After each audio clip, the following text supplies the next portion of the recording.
Hello friends, welcome to Nagasri kitchen. ఇవాల్టి మన recipe వచ్చేసి ఎండు బొమ్మిడాల పులుసు ఎలా ప్రిపేర్ చేసుకోవాలో చూపించబోతున్నాను. రైస్లోకైనా, చపాతీలోకైనా, సంగటిలోకైనా చాలా చాలా బాగుంటుంది. ఈ బొమ్మిడాలు ఫిష్ మార్కెట్లో ఉంటాయండి. ఎండు బొమ్మిడాలు అని అడిగితే ఇస్తారండి.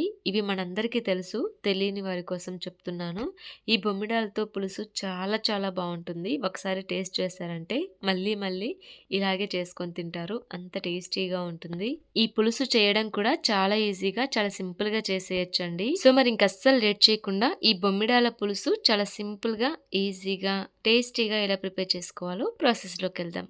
ముందుగా ఎండు బొమ్మిడాలు తీసుకోండి. ఈ బొమ్మిడాల్ని 1 ఇంచ్ పొడవు ఉండేటట్టుగా కట్ చేసుకోండి. ఇవి పొడవుగా ఉంటాయండి. ఇవి మరీ పొడవుగా కాకుండా, మరీ చిన్నగా కాకుండా మీడియం సైజులో కట్ చేసుకోవాలి.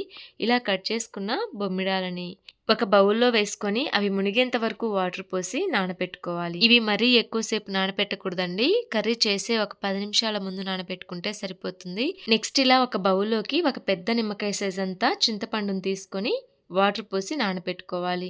ఇలా నానబెట్టుకున్న చింతపండుని కూడా పక్కన పెట్టుకోండి. నెక్స్ట్ ఇలా గ్యాస్ వెలిగించుకొని వెడల్పుగా ఉండే ఒక ప్యాన్ పెట్టుకోండి. అందులోకి 3-4 టేబుల్ స్పూన్ల దాకా ఆయిల్ వేసుకోండి. ఆయిల్ కొంచెం హీట్ అయిన తర్వాత ఒక 2 పెద్ద సైజు ఉల్లిపాయల్ని ఇలా చిన్నగా కట్ చేసుకొని యాడ్ చేసుకోండి. నెక్స్ట్ ఇందులోనే ఒక 2 రెమ్మల కరివేపాకు, 1 స్పూన్ జీలకర్ర వేసుకొని ఒకసారి కలుపుకోండి. ఇలా కొంచెం వేగిపోయిన తర్వాత ఇందులోకి ఒక పెద్ద సైజు టమాటాని ఇలా చిన్న ముక్కలుగా కట్ చేసుకొని వేసుకోండి.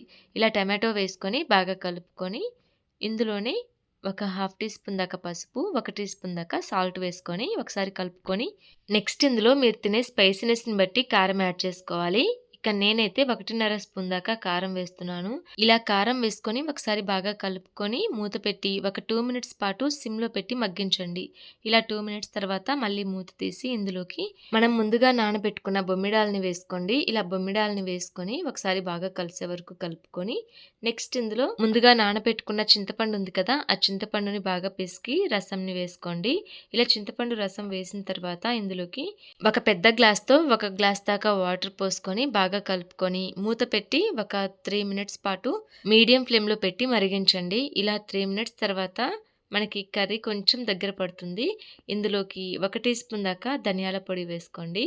రుచి చూసుకొని సాల్ట్ సరిపోకుంటే కొంచెం సాల్ట్ అడ్జస్ట్ చేసుకొని ఇందులోకి సన్నగా కట్ చేసుకున్న కొత్తిమీర చల్లుకొని బాగా కలుపుకొని మళ్ళీ ఒకసారి మూత పెట్టి 2 మినిట్స్ పాటు సిమ్లో పెట్టి మరిగించండి. 2 మినిట్స్ తర్వాత గ్యాస్ ఆఫ్ చేసి ఒకసారి కలుపుకొని మూత పెట్టేసి ఒక 5 మినిట్స్ ఆగి ఆ తర్వాత సర్వ్ చేసుకుంటే ఎంతో టేస్టీగా చిక్కటి బొమ్మిడాల పులుసు రెడీ అయిపోతుంది. సో చూసారు కదా ఎంత ఈజీగా, ఎంత సింపుల్గా చేసుకున్నాము. మీరు కూడా తప్పకుండా ఇలా ట్రై చేయండి. చాలా చాలా బాగుంటుంది. ఇలా ట్రై చేసిన తర్వాత మీకు ఎలా కుదిరిందో మీ ఫీడ్బ్యాక్ని కామెంట్ రూపంలో నాతో షేర్ చేసుకోవడం అస్సలు మర్చిపోకండి. ఈ వీడియో కనుక మీకు నచ్చితే లైక్ చేసి మీ ఫ్రెండ్స్ అండ్ రిలేటివ్స్కి షేర్ చేయండి. మరెన్నో టేస్టీ వెరైటీ సింపుల్ రెసిపీస్ కోసం మన నాగశ్రీ కిచెన్ ఛానల్ని సబ్స్క్రైబ్ చేసుకోండి. అలాగే పక్కనే ఉన్న బెల్ సింబల్ని క్లిక్ చేయండి. డైలీ నేను పెట్టే వీడియో నోటిఫికేషన్స్ మీకు వస్తాయి. Thanks for watching.